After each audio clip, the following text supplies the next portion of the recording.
ভোটের অস্ত্র প্রয়োগ করলেন নরেন্দ্র মোদী। আর নির্ঘণ্ট ঘোষণার আগেই সোমবারই কার্যকর হয়ে গেল নাগরিকত্ব সংশোধনী আইন সিএএ।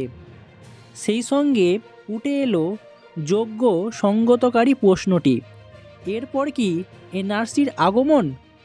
ভারত জুড়ে তো বটেই, বিশেষভাবে বাংলার মতো সীমান্তবর্তী রাজ্যগুলির মানুষের মনে ফিরে এলো কাঁপুনি, উচ্ছেদের আতঙ্ক, নাগরিকত্ব হারানোর শঙ্কা। মোদী সরকার বারবার বলেছে সিএএ হবেই, অবশেষে হলো। আর বিজেপি লাগাতার হুঁশিয়ারি দিয়েছে বাংলায় এনআরসি নিশ্চিত।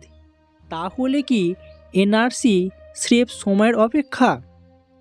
সোমবার মোদী সরকার সিএএ চালু করার সঙ্গে সঙ্গে ফুঁসে উঠেছেন মমতা বন্দ্যোপাধ্যায়। স্পষ্ট জানিয়ে দিয়েছেন বাংলায় চালু করতে দেব না। দাবি করেছেন রাজনৈতিক উদ্দেশ্যে মানুষকে ভিটেমাটি থেকে উৎখাত করার চক্রান্ত করছে বিজেপি। এর পাশাপাশি আক্রমণে নেমেছে কংগ্রেসও। সুতরাং কেন্দ্র বনাম বিরোধীদের সংঘাতের নতুন ইস্যু এবার সিএএ। বাংলার মতুয়া ভোট ব্যাংক যে বিজেপির উপর ক্ষুব্ধ, সেই আভাস পাওয়ার পর মরিয়া হয়ে এই তাস, সেই প্রশ্ন উঠছে। রাম মন্দির, চন্দ্রযান, G20, অমৃতকাল, বিকশিত ভারত। তৃতীয়বার লোকসভা ভোটে জয়ী হয়ে সরকার গঠনের লক্ষ্যে মরিয়া মোদী সরকার।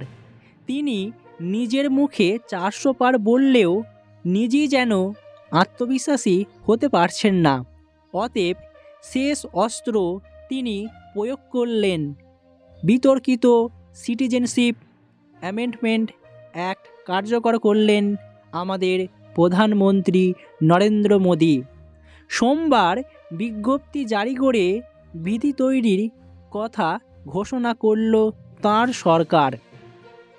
এবার দেখে নেওয়া যাক কি আছে এই আইনে, অর্থাৎ সিএএতে। কেনই বা মানুষের মনে ভয়? কেনই বা মানুষ চাইছে না যে এই বিল পাস হোক?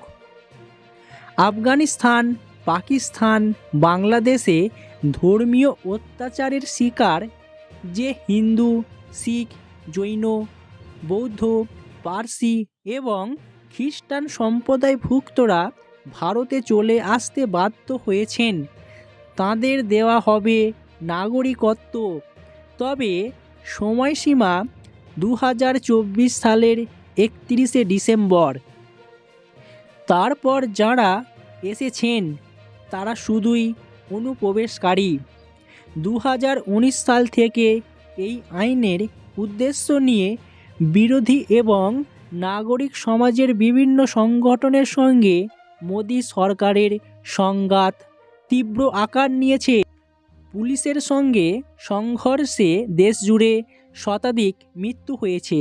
সংসদে পাস হলেও বিধি বিজ্ঞপ্তি জারি না হওয়া পর্যন্ত এই আইনের কার্যকারিতা ছিল না। অর্থাৎ আইন হয়েও 4 বছর হিমঘরে পড়েছিল সিএএ। কেন স্পষ্ট হলো সোমবার?